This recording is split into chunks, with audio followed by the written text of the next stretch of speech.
Bismillahirrahmanirrahim.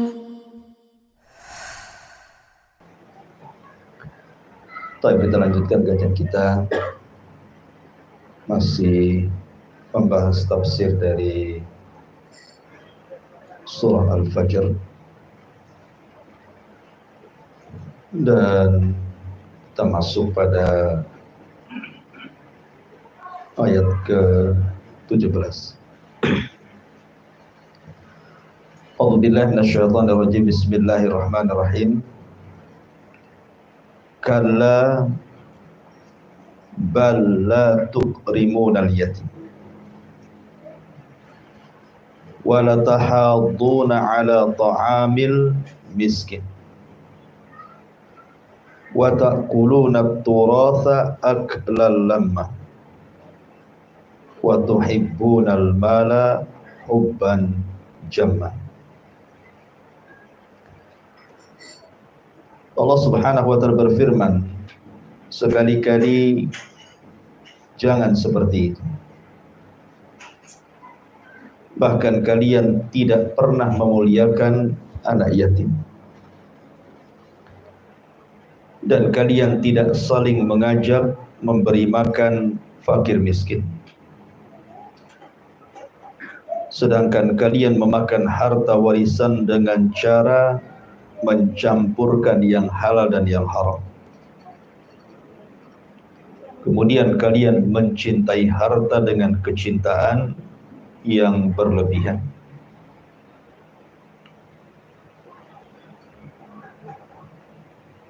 Empat ayat ini masih menyinggung tentang sifat orang-orang jahiliyah. Jadi orang-orang jahiliyah, mereka menganggap bahwa kemuliaan itu dilihat dari harta. Kalau mereka diberikan harta banyak, mereka mengira bahwa mereka sedang dicintai Allah. Kalau kemudian harta itu dihilangkan, mereka merasa mereka sedang dihinakan Allah. Sebab itulah mereka bakhil. Makanya ketika kita membahas surah Al-Ma'un dulu, salah satu penyebab kenapa para tokoh-tokoh Quraisy itu sulit masuk Islam, karena dalam hati mereka tidak ada rahmat, tidak ada kasihan. Dan itu diperlihatkan dan dipertontonkan oleh pembesar Quraisy kepada anak-anak yatim dan fuqara wal masakin. Ketika Abu Jahal, ada yang mengatakan Umayyah dan ada juga yang mengatakan tokoh yang lainnya dari tokoh-tokoh Quraisy sedang menyembelih seekor unta. Kemudian datang anak yatim tidak menggunakan pakaian dan meminta sedikit dari daging unta ini. Tapi kemudian malah diambilnya tongkat dan didorongnya anak yatim sampai terjatuh, kemudian menangis dan lari ketakutan. Sebab itu Allah turunkan ara'aital ladzi yukadzibu biddin fadzalikal ladzi yad'ul yatim wa la yahuddu 'ala ta'amil miskin. Tidakkah kau lihat para pendusta agama itu? Mereka adalah orang-orang yang menghardik anak-anak yatim dan tidak mengajak manusia untuk memberi makan fakir miskin. Kalau seandainya para pembesar itu memiliki sedikit rahmat saja, mau membantu para fuqara wal masakin, tentu cahaya hidayah akan masuk ke hati-hati mereka. Tapi ketika dihilangkan perasaan rahmat, berubahlah menjadi keras hati. Dan ketika keras itulah sulit hidayah masuk. Itulah perangai orang-orang Arab. di mana mereka berbangga dengan harta yang kemudian dengan kebanggaan itu mengarah kepada kebakhilan. Lah salah satu bentuk bakhil di sini Allah Subhanahu wa taala mengatakan kalla bal la tuqrimunal yatim. Sekali-kali jangan seperti itu. Bahkan kalian tidak pernah memuliakan anak yatim. Disebut yatim itu barang siapa yang meninggal ayahnya, bukan ibunya. Kalau bahasa kita, kalau meninggal ibu disebut piatu gitu. Tapi dalam Islam tidak ada, yang ada yatim saja. Yatim itu anak yang ditinggal mati oleh ayahnya. Kenapa? Karena biasanya kalau seandainya ayahnya masih hidup dan yang meninggal ibundanya, kemudian ayah ini menikah lagi dengan ibu yang lainnya, kebiasaannya biasanya menyayangi anaknya. Biasanya, walaupun ada juga ibu tiri yang menyiksa anak tirinya sampai keluar lagi. Ya. Tapi umumnya biasanya ibu tiri itu sayang dengan anak tirinya karena dia menghormati suaminya. Tetapi sangat jarang sekali kalau seorang istri yang ditinggal mati oleh suaminya menikah lagi dengan seorang laki-laki, kesayangan seorang ayah yang bukan ayahnya, itu biasanya sedikit, bahkan tak jarang menelantarkan atau tidak adil di dalam memberikan kasih sayang kepada anak dia dan anak bawaan istrinya. Biasa seperti itu. Makanya kemudian dalam Islam orang yang mati ayahnya itu disebut yatim, karena tulang punggungnya sudah tidak ada lagi. Walaupun ada yang kemudian melebarkan definisi yatim itu, bukan hanya sekedar ditinggal mati ayahnya saja. Bahkan kalau seandainya kemudian ayahnya meninggalkan dia setelah menceraikan ibunya, kemudian pergi antah berantah dan tidak bertanggung jawab kepada anaknya dan juga kepada istrinya, pergi begitu saja, itu juga ada yang mengatakan berarti anak itu disebut yatim karena tidak ada tanggung jawab orang tuanya. Bahkan terkadang yang seperti ini, ayahnya masih hidup tetapi ditinggalkan setelah bercerai dengan istrinya. Terkadang kondisinya lebih parah dibandingkan yang betul-betul ditinggal mati oleh ayahnya. Karena ada juga yang ditinggal mati ayahnya, ayahnya punya warisan, sehingga kemudian anaknya itu dapat warisan dari harta ayahnya kan gitu. Tapi kalau ayahnya masih hidup setelah cerai dengan pasangannya kemudian pergi entah berantah, dia tidak meninggalkan warisan.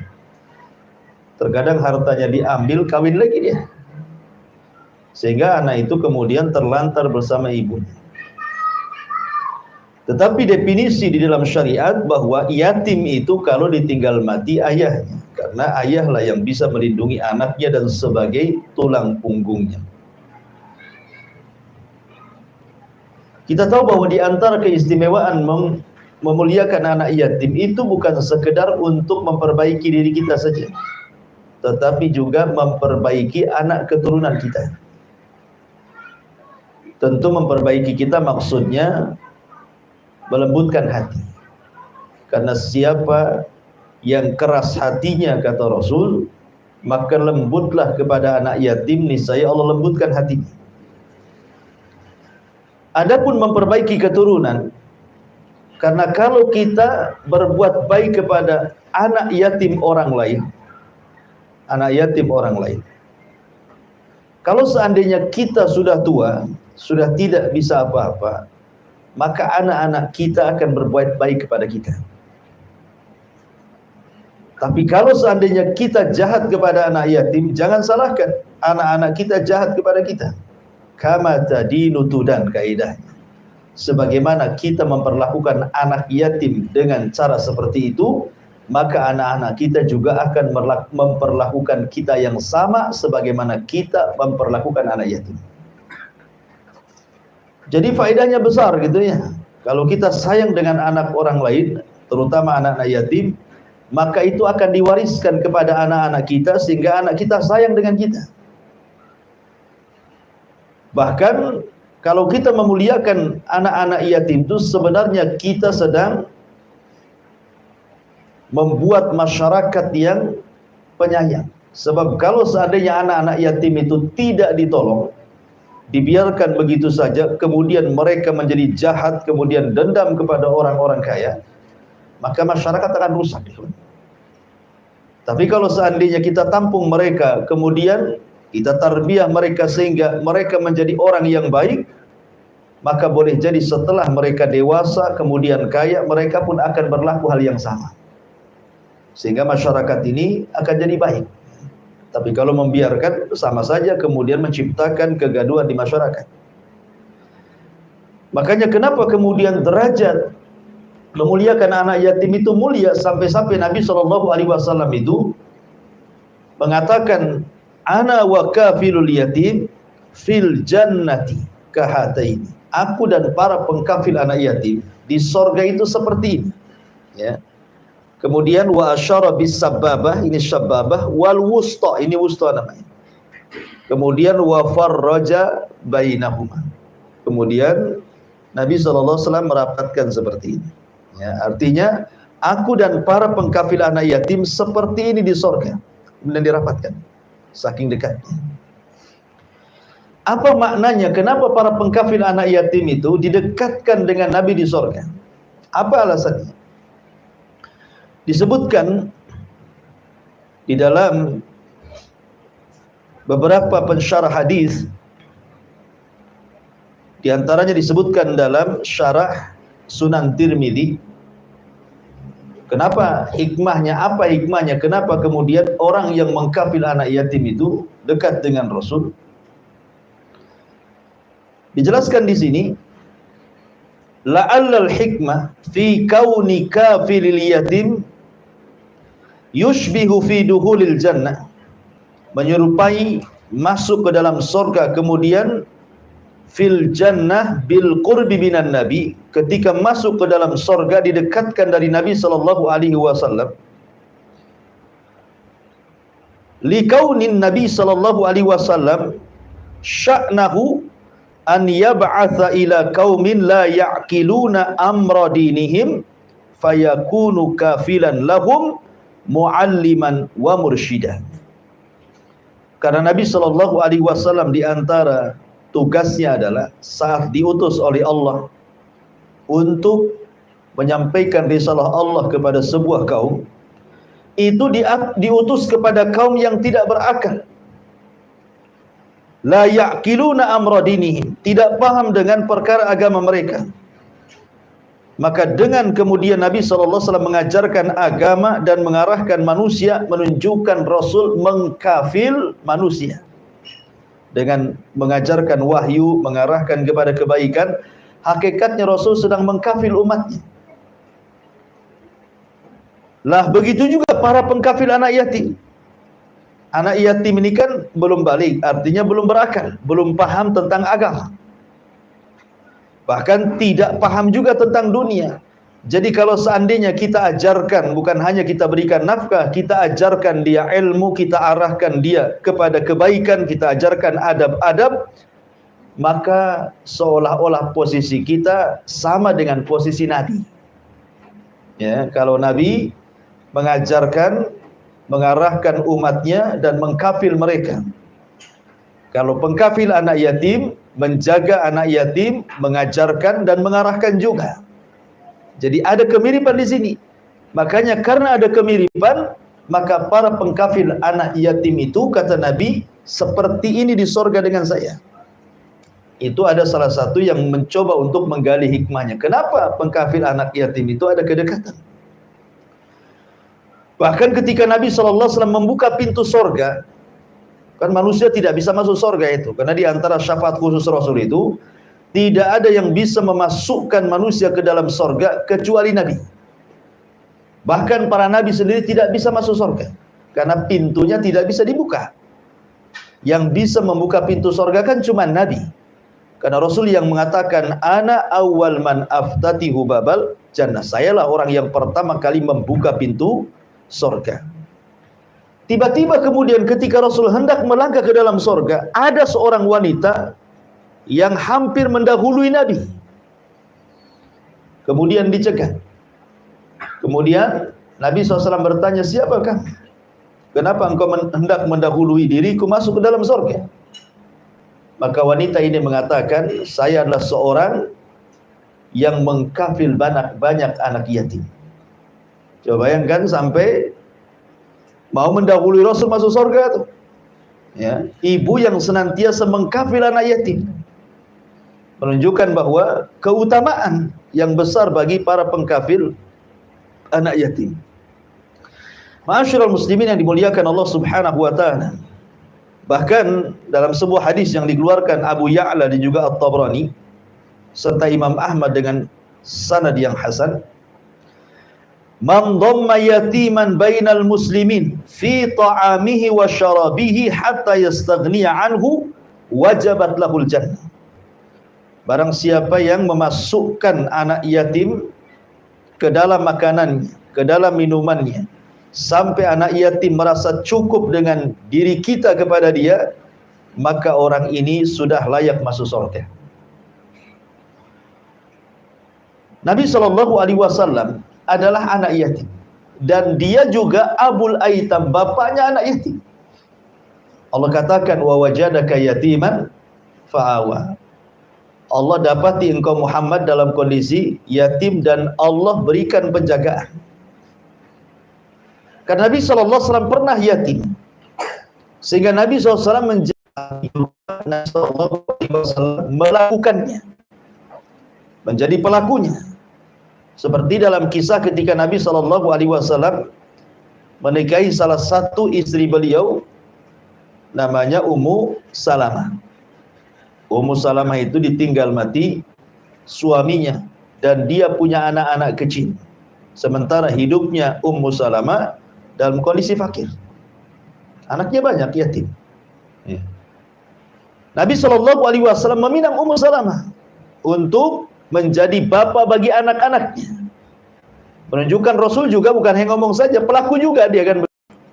Dan mengajarkan beginilah cara pengkafil anak yatim. Tapi kalau antum tiap tahun memberikan amplop dalam sebuah acara kepada anak-anak yatim, bukan kafil yatim itu sedekah kepada anak yatim, bukan. Dan ada tuh kalau biasanya Ramadan ya, sibuk tuh biasanya perusahaan-perusahaan, ya, kemudian ormas-ormas gitu ya. Biasanya mereka ngadakan acara santunan anak yatim. Itu bukan kafil yatim nanti. Itu sedekah ke anak yatim. Maksud mengkafil itu betul-betul merawat setiap hari. Ima kita ambil, kita masukkan ke rumah kita, kemudian kita anggap dia anak kita sendiri, ya, kita hormati anak-anak yatim dengan memberikan fasilitas tempat tidur, makanan, minuman, pendidikan, akhlak, dan begitu seterusnya. Atau mungkin kita tidak memasukkan anak itu ke rumah kita, tapi kita datang kepada anak yatim, kita katakan sama ibunya, ini anak ibu, selama belum balik, saya yang tanggung kehidupan. Ya, saya kirim tiap bulan sekian untuk makan dia, untuk minum dia, untuk sekolah dia, sampai dia balik. Nah, itu namanya kafil yatim. Itu yang akan dekat dengan Rasul. Mengkafil anak yatim. Atau antum menjadi bapak mereka, seperti yang dilakukan Nabi SAW. Yang jomblo, yang belum kawin gitu ya, kemudian cari janda. Kasihan kali itu, anaknya masih kecil-kecil kan itu. Jadi terdorong rasa kasihan menikahi dia karena melihat anak-anak yang masih kecil dan suaminya sudah meninggal. Datang ke janda itu, saya siap menjadi bapak bagi anak anda dan suami yang baik bagi Anda. Ya. Ustadz yang sudah menikah gimana? Ya terserah antum, izinlah sama istri. Diizinkan, lanjut tadi izinkan, ya lanjut juga, cuman nggak ngasih tahu. Ma'asyiral muslimin yang dimuliakan Allah Subhanahu wa taala, intinya bahwa di sini Allah Subhanahu wa taala menyindir orang-orang musyrik Arab itu, jangan seperti itu. Ya, tetapi tolonglah hargai anak-anak yatim. Kemudian juga sindiran yang kedua, wala tahadduna ala ta'amil miskin. Dan kalian tidak mendorong orang lain untuk memberi makan orang-orang miskin. Ada yang mengatakan tahaddun di sini artinya zakat. Jadi kita tidak mendorong manusia untuk mengeluarkan zakat kepada orang-orang miskin. Ada juga yang mengatakan tahaddun di sini artinya sedekah. Ya, sedekah umum, beda zakat dengan sedekah ya. Zakat kan lebih khusus, sedekah kan umum. Zakat itu kewajiban, sedekah itu kerelaan. Ya kan? Jadi ada juga yang mengatakan bahwa tahaddun ini artinya tidak menganjurkan sedekah kepada orang lain untuk membantu miskin. Tapi yang jelas bahwa ada di sekitar kita ini sudah tidak mau membantu orang miskin, tidak mengajak orang lain pula untuk membantu orang miskin. Dan ulama mengatakan mengajak manusia untuk membantu orang miskin jauh lebih afdal dibandingkan kita memberi makan orang miskin. Kenapa? Jadi kalau kita menganjurkan manusia, mengajak manusia banyak untuk menolong, umpamanya kita punya orang miskin nih, kemudian kita cari orang sebanyak-banyaknya untuk membantu dia, itu lebih afdal dibandingkan kita membantu dia. Tapi kalau bisa kemudian menggabungkan dua-duanya, lebih afdal lagi. Selain kita membantu dia, kita juga ajak orang untuk membantu dia, gitu maksudnya. Karena kalau kita hanya membantu dia, berapalah kemampuan kita membantu dia kan? Berapa kemampuan? Sekaya-kayanya orang pun ada bosannya membantu orang tuh. Ya. Tapi kalau seandainya kita arahkan manusia, kita cari 10-20 orang, tolonglah bantu dia. Kemudian masing-masing satu orang memberikan sekian juta kan? Bisa saja kemudian mengangkat kefakirannya kan? Ya, makanya menganjurkan orang untuk membantu orang lain lebih afdal dibandingkan kita memberi makan sendiri. Karena ada orang-orang yang sama-sama miskin, saya miskin, sebelah juga miskin. Tapi ada orang-orang miskin itu yang punya izah, tidak mau dibantu orang, tapi dia ingin nolong orang. Ya. Orang miskin itu ada izah, tidak mau dia dikasih orang, tapi mau nolong orang, tapi tidak bisa nolong orang. Lah cara satu-satunya adalah dengan cara ngajak orang nolong, gitu maksudnya ya. Tolonglah itu tetangga saya susah. Ya. Tetangga saya susah. Jangan pula antum ngomong saya juga susah sebenarnya. Itu riya namanya. Jadi maksudnya kita hanya ingin nolong tetangga kita saja. Ya boleh jadi kemudian dari situ kecipratan kan tak tahu juga. Tapi yang jelas bahwa mendorong manusia yang banyak menolong orang miskin itu lebih afdal utama dibandingkan kita memberi makan sendiri fakir miskin. Karena kemampuan kan kita terbatas. Tapi kalau antum bisa menggabungkan, kita bisa memberi, ngajak orang juga memberi, maka itu lebih baik. Dan mengayakan satu miskin itu lebih baik dibandingkan memberikan sedekah kepada banyak orang miskin yang tidak pernah kaya dan tetap miskin. Umpamanya di sini orang miskin 100 orang. Kalau kita bantu mereka uang, umpamanya uang 10 juta itu ya dapat sedikit-sedikit kan, tetap saja miskin mereka. Ya. Tapi kalau kita kemudian mengentaskan satu persatu, ya yang lain yang miskin tenang dulu, yang ini dulu kita bantu satu orang atau 3 orang dulu lah. 10 juta bagi 3 juta setengahan umpamanya kan, bisa untuk modal jual gorengan, jual es, jual apa gitu kan. Akhirnya mungkin di antara orang-orang miskin yang kemudian diberikan modal akhirnya jadi kaya gitu kan. Maka itulah mengentaskan kemiskinan banyak. Tapi kalau membantu banyak orang miskin dengan uang 10 juta kemudian dapatnya 50 ribuan, dapat apa kan? Modal aja dah cukup kan? Ya, makanya mengentaskan 1-2 orang miskin lebih afdal dibandingkan membantu banyak orang miskin tapi tidak dientaskan dari kemiskinan. Makanya di sini Allah mengatakan wala tahudduna ala ta'amil miskin. Orang-orang Arab jahiliyah, orang-orang para pembesar Arab itu, mereka tidak mau menganjurkan manusia untuk membantu fakir miskin. Makanya di zaman dulu bagi mereka miskin itu sebuah kehinaan. Jadi mereka orang-orang jahiliyah memandang orang miskin itu orang hina, gitu ya.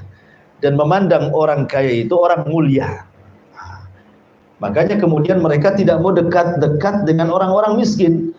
Bahkan ada para pembesar yang datang kepada Nabi SAW dan hendak masuk Islam itu mensyaratkan agar agama Rasul itu dipenuhi orang kaya dan orang-orang lemah itu dikeluarkan dari agamanya.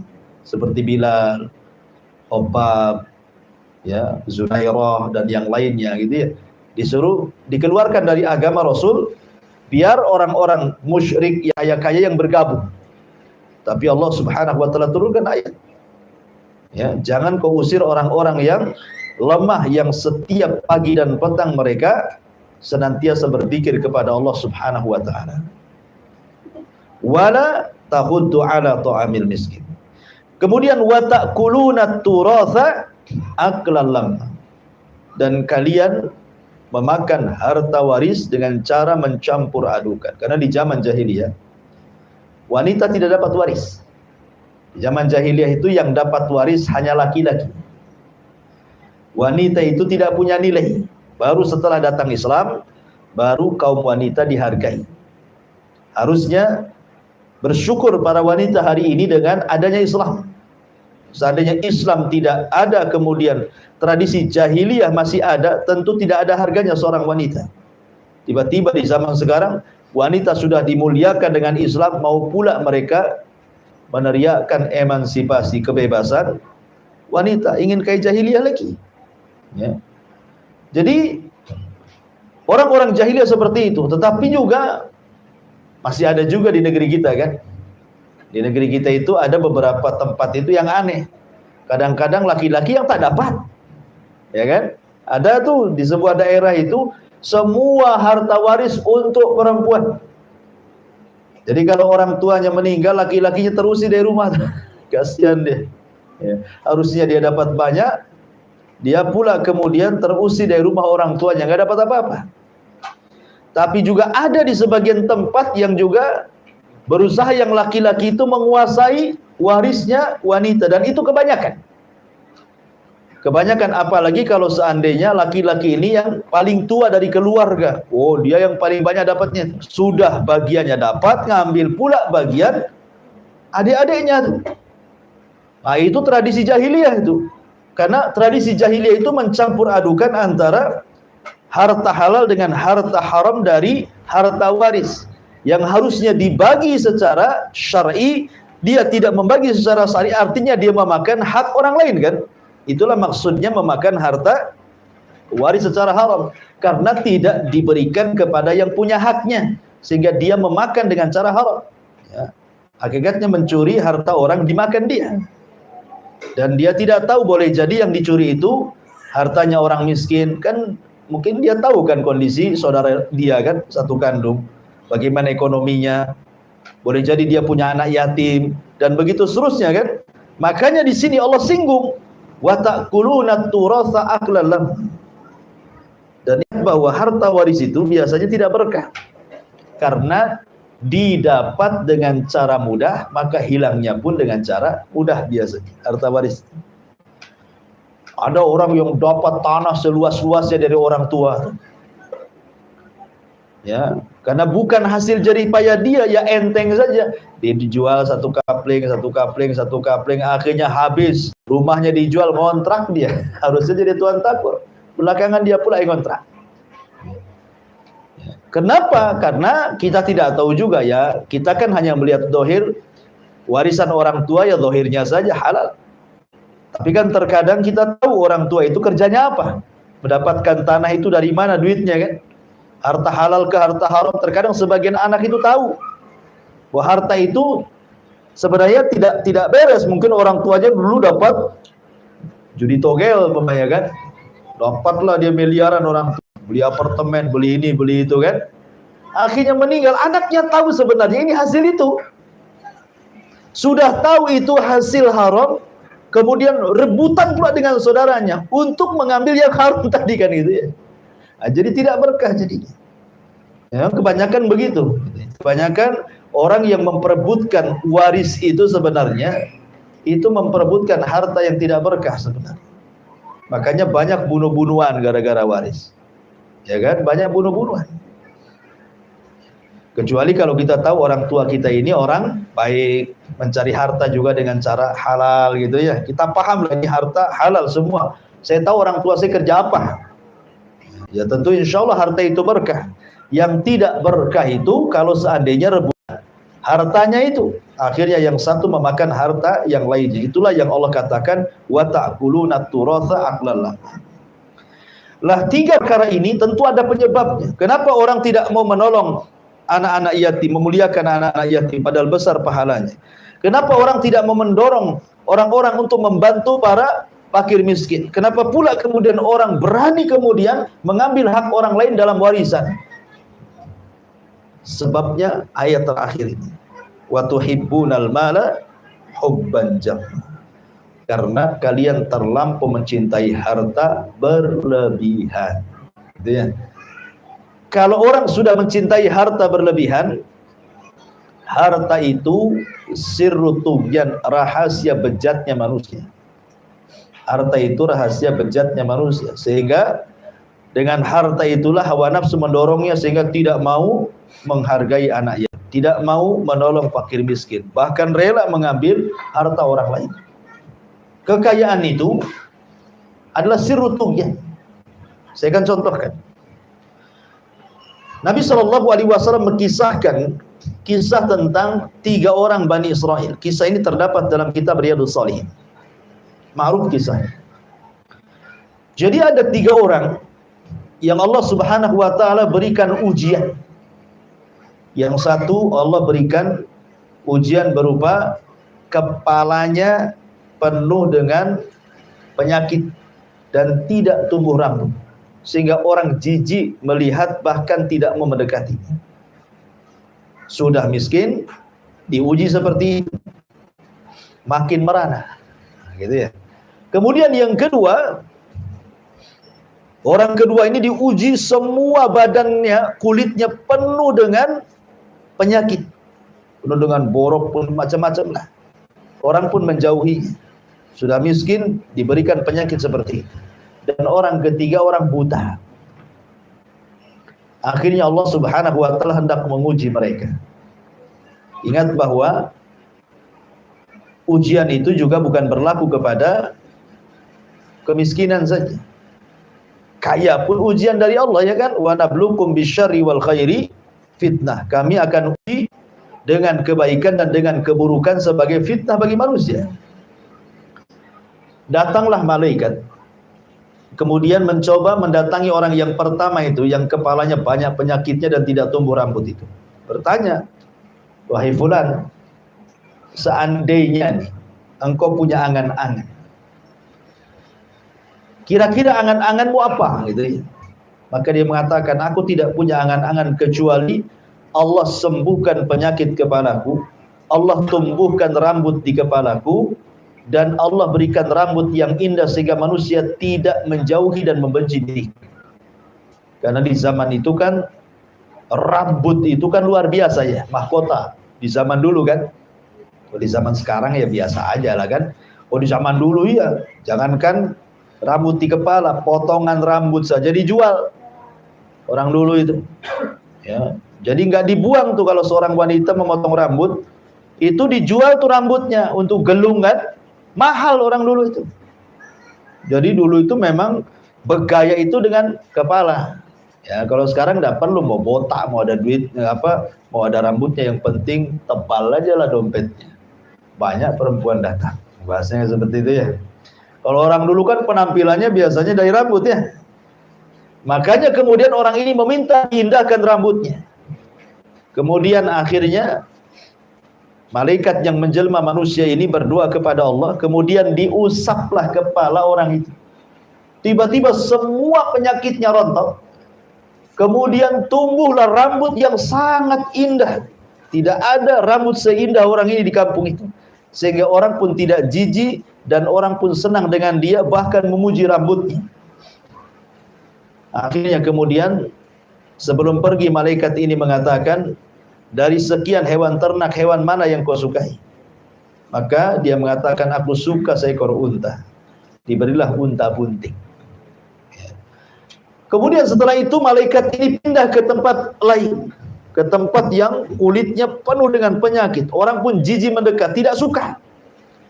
Maka pertanyaannya sama, kalau engkau berangan-angan, kira-kira angan-anganmu mau apa? Maka orang ini mengatakan, aku ingin disembuhkan semua penyakit kulitku, dan Allah berikan kulit yang halus, yang indah, sehingga manusia suka dan tidak menjauh dari itu. Akhirnya malaikat ini mengusap semua badannya sembuh. Dan dia pun memiliki kulit yang luar biasa. Dan orang pun suka dengan dia. Kemudian ditanya soal hewan ternak, dia memilih sapi. Maka dikasihlah sapi bunting. Kemudian yang buta juga sama pertanyaannya. Akhirnya diusap matanya, melek. Kemudian ditanya hewan ternak apa yang dia sukai. Dia suka kambing, maka dikasih kambing bunting. Habis itu malaikat meninggalkan 3 orang ini. Rupanya unta bunting ini akhirnya melahirkan 2 unta yang berpasang-pasangan. Kemudian anaknya yang berpasangan besar, kemudian melahirkan unta lagi.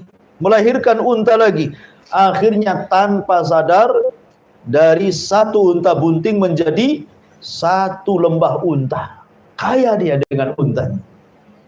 Orang yang kedua juga sama. Ketika sapinya melahirkan, kemudian anak-anaknya melahirkan lagi sampai dia punya peternakan sapi 1 lembah. Termasuk orang buta juga sama. Kambingnya berkembang biak sampai kambingnya 1 lembah. Disinilah Allah Subhanahu wa ta'ala hendak menguji. Yang tadinya Allah uji mereka dengan keburukan, sekarang Allah uji dengan kebaikan. Karena ujian itu 2 ya. Keburukan ujian, kebaikan juga ujian. Mereka sudah baik itu. Mereka sudah sehat, ganteng, indah, disukai orang, punya kekayaan, apalagi yang diindaki.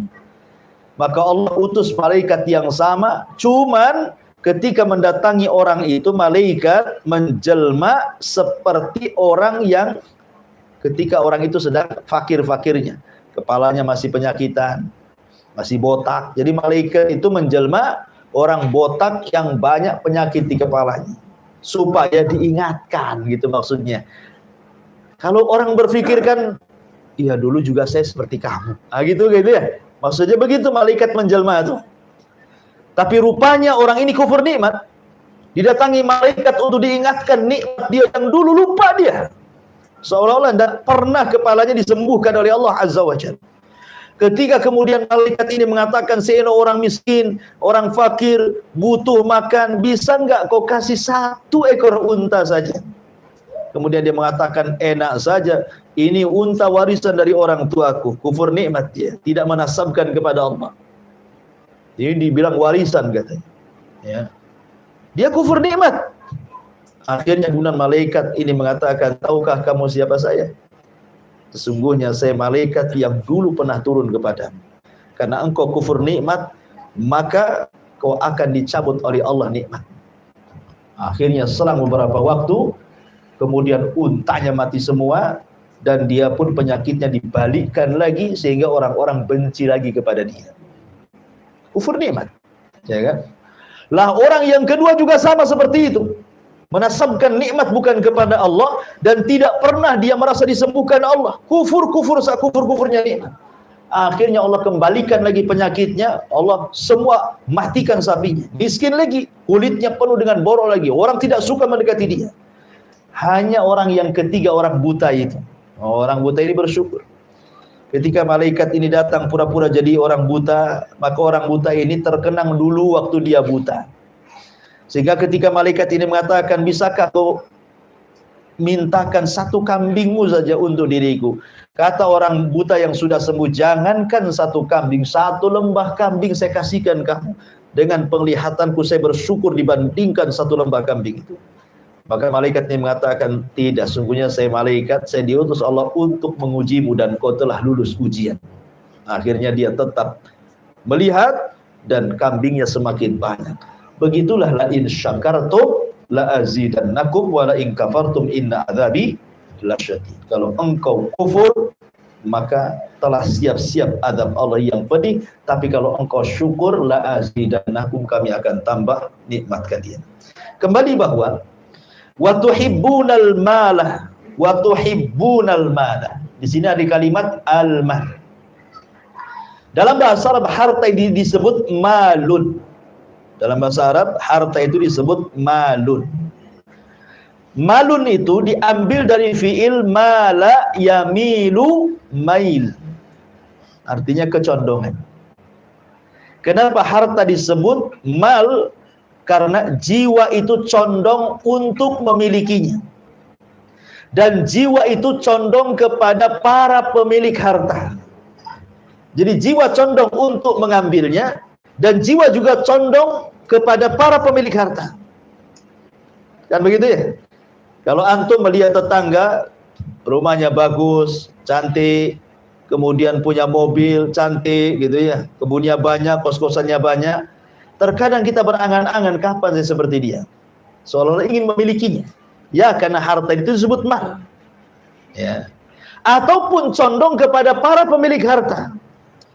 Apabila para pemilik harta sudah ngomong, pendapatnya paling didengar. Ya kan? Kalau orang yang punya pemilik harta sudah bicara, paling didengar dia.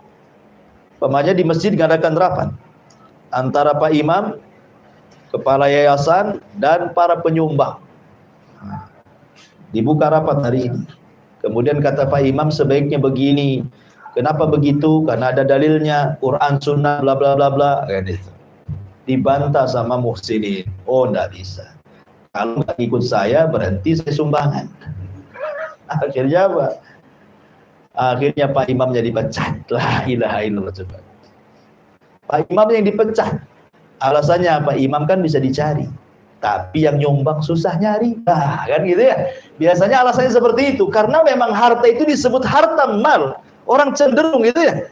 Ya, mal itu, makanya kenapa Imam Syafi'i rahimahullah ta'ala mengatakan, ra'aitun nas qad malu ala man indahu malun wa ma la indahu malun fannasu anhu qad malu. Kata Imam Syafi'i rahimahullah ta'ala, ra'aitun nas qad malu, aku melihat manusia sungguh malu.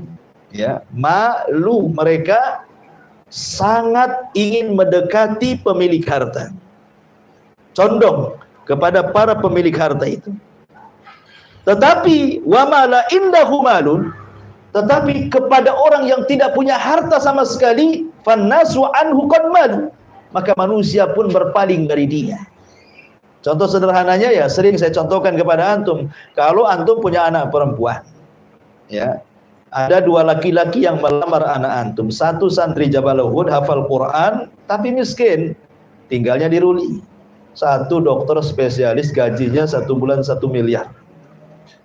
Kira-kira antum jodohkan ke yang mana nih? Ini dokter ganteng, udah ganteng, kaya, gajinya banyak.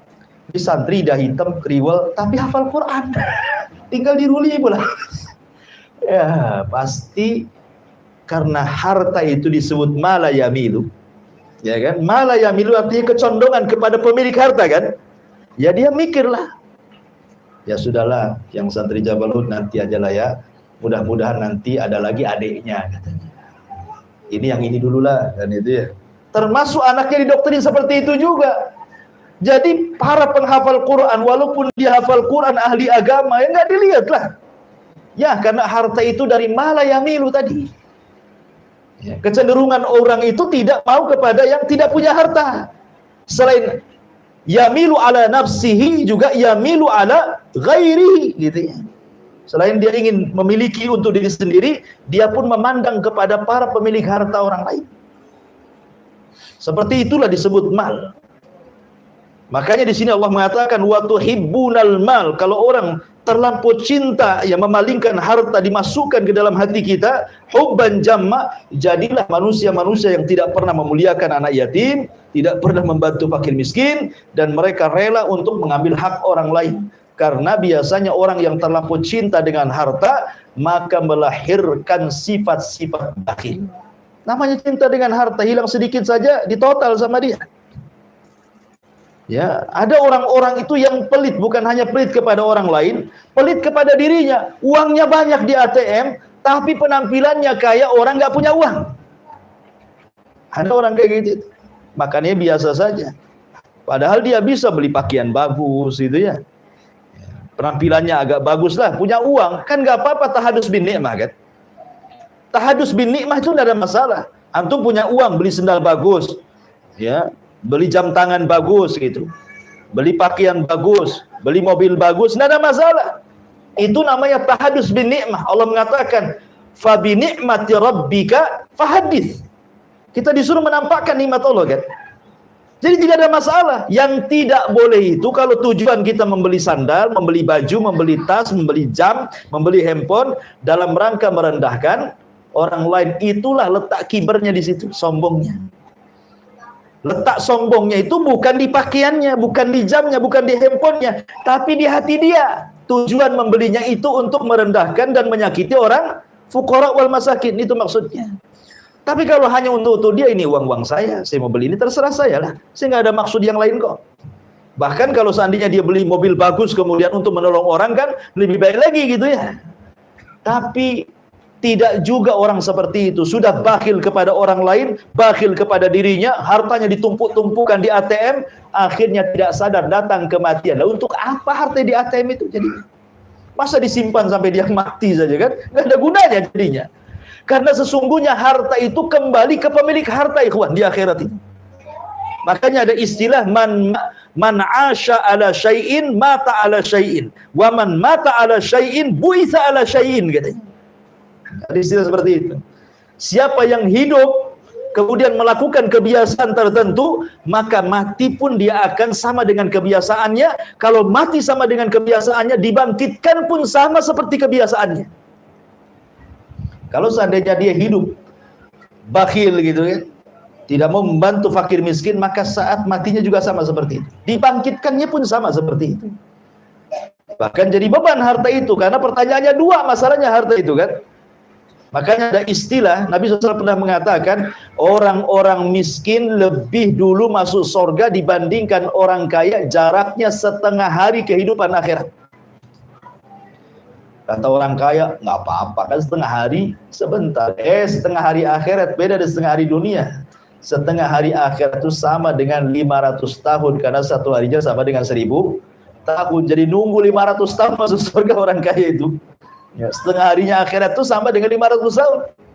Kenapa ya tadi? Karena soalannya banyak. Min aina iktasabahu wa fima anfaqahu, dari mana dan kemana. Itu yang dua itu, dari mana kemana. Kan repot tuh. Ya. Pertama, dari mana? Maksudnya, kamu dapat harta itu halal atau haram? Itu ditanya juga gitu. Kemudian kemana? Ditanya lagi. Oke lah, dia mengatakan saya cari harta halal. Tapi dibelanjakan kemana? Ke haram atau ke halal? Makanya sering saya katakan, ada 4 kelompok tentang masalah harta kan.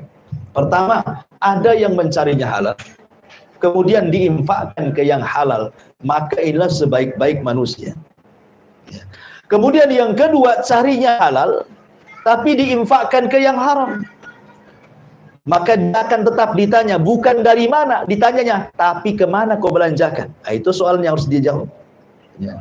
Kemudian yang ketiga, dia mencarinya dengan cara haram tapi diinfakkannya ke yang halal. Maling untuk bangun masjid, merampok untuk pergi haji, kan bagus tuh. Korupsi untuk bantu fakir miskin, bagus. Ya seperti itu gitu. Ada juga yang maling ini berdalil dia nyuri uang 2 dirham. Kemudian dikatakan sama kawannya, mencuri itu tidak boleh. Kemudian yang mencuri dia mengatakan, tidak, aku sudah infakkan 1 dirham. Yang 1 dirham ini saya makan.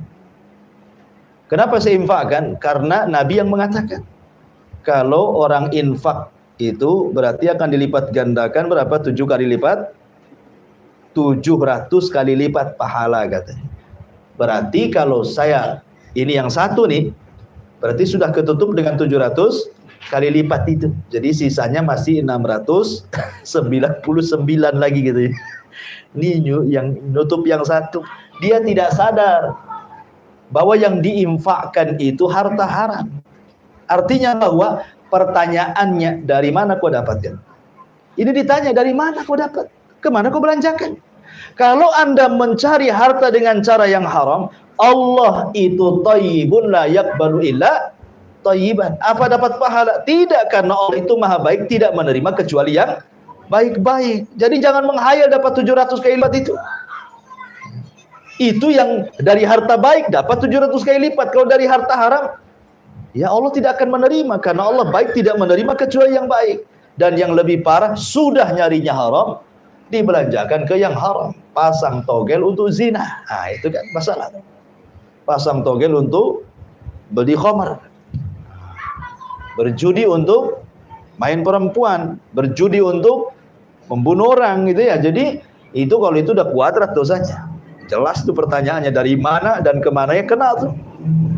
Baik, kembali bahwa waktu hibbunal mala hubban jamma, di sini Allah Subhanahu wa taala ingin menyebutkan sebab rahasia jahatnya orang itu karena terlampau mencintai harta, dan itulah yang dilakukan orang-orang Arab jahiliyah. Karena konteks ayat ini kan ditujukan kepada mereka, tetapi dalam bahasa usul Quran, al-ibratu bi umumil lafzi la bi khususi sabab. Sebuah pelajaran itu bukan karena sebab turunnya, tapi karena umum lafadznya, sampai juga mencakup kita kalau sifatnya seperti mereka. Wallahu a'lam bishawab. Ini 4 ayat dulu, silahkan kalau ada yang bertanya. Tafadhol. Ya. Jadi kalau ada seorang anak saja yang ditinggal tinggal pergi sama bapaknya, Oke. apakah anak itu menjadi kewajiban dari pamannya atau kakeknya dari pihak bapaknya, dan apakah si pamannya atau kakeknya itu berdosa jika tidak menafkahi si anak tadi? Tapi si paman sama kakeknya tadi udah nasihatin bapaknya untuk menafkahi si anak tadi. Maksudnya ini peristiwanya bercerai gitu, itu gimana? Ya. Suami istri bercerai, kemudian bapaknya pergi entah kemana. Akhirnya istri dan anaknya terlantar. Kewajiban siapa ini? Gitu pertanyaan antum kan? Ya sudah, alhamdulillah. Ya kembali bahwa kalau seorang wanita tidak punya suami, maka dia kembali ke keluarganya. Kembali ke keluarganya. Ya, artinya saudara-saudaranya harus menolong dia. Kalau dia tidak punya suami. Tapi kalau sudah punya suami, berarti tanggungan suami. Apanya dia susah, kan ada suami. Tapi kalau sudah tidak ada suaminya, berarti kewajibannya kembali kepada orang tuanya. Jadi anak wanita itu kembali kepada orang tuanya kalau masih ada orang tuanya. Kalau enggak, ya ikut pamannya. Dan kalau seandainya saudara-saudara laki-lakinya yang sekandung itu Allah berikan nikmat banyak, maka dia beri nafkah kepada saudaranya. Memberikan nafkah kepada mereka jauh lebih afdal dibandingkan membantu fuqara wal masakin.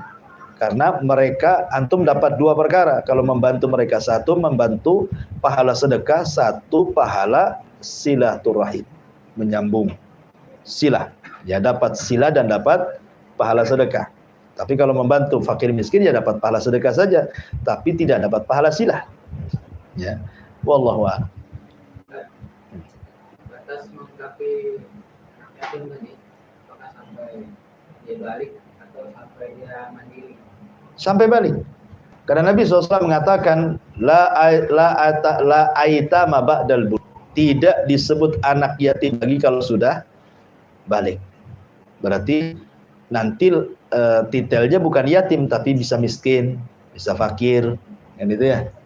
Jadi kalau antum ingin mengkafir anak yatim, itulah batasan syariat. Sebenarnya tidak lama. Kalau anak perempuan kan 9 tahun sudah balik. Kalau anak laki-laki 15 tahun sudah balik kan gitu ya. Berarti kalau sudah 9 tahun anak perempuan, 15 tahun anak laki-laki, berarti antum sudah dapat pahala kafil.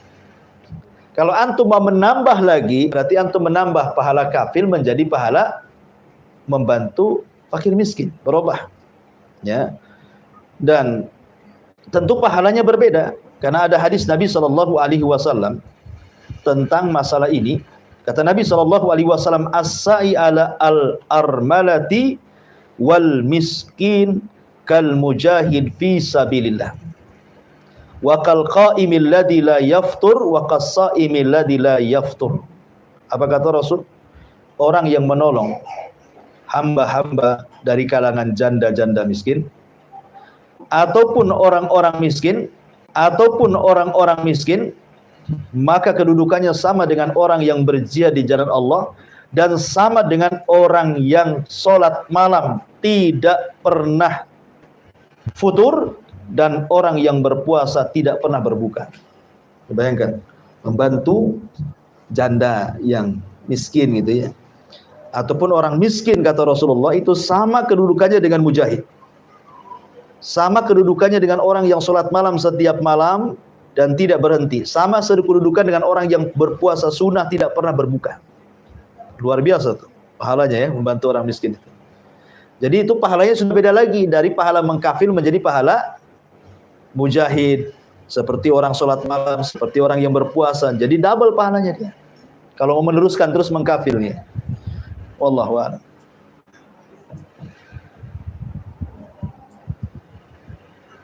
Iya, Bang. Yang dari mengataskan kemiskinan orang itu lebih afdal daripada kita masih mengatakan orang miskin tapi kita terus gitu. Oke.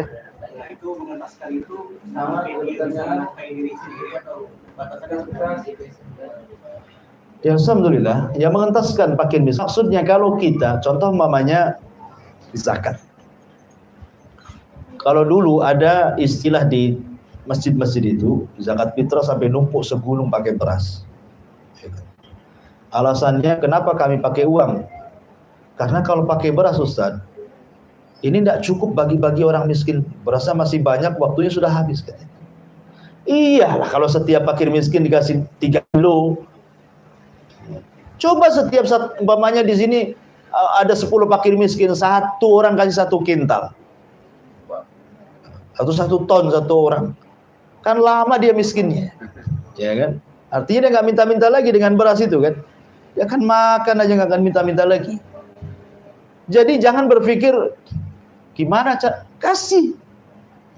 Umpamanya oke lah untuk zakat fitrah tahun ini kita lihat yang paling orang 10 di sini. Mungkin kayaknya yang satu ini 3 kilo, ini 1 ton umpamanya kan. Biar yang ini dikayakan dulu. Mungkin dengan 1 ton jadi juragan beras kan. Dijual lagi berasnya, jadilah juragan beras dia. Kaya nanti tahun depan besok lagi. Karena kalau seandainya kemudian kita bagi rata dan orang miskin tetap miskin, sampai kapan nih orang miskin nih lahiran miskin lagi anaknya, nanti lahiran lagi miskin lagi cucunya, makin berkembang itu ya. Tapi kalau dientaskan satu, ya anaknya jadi kaya nanti, sekolah kan tinggi-tinggi. Nah,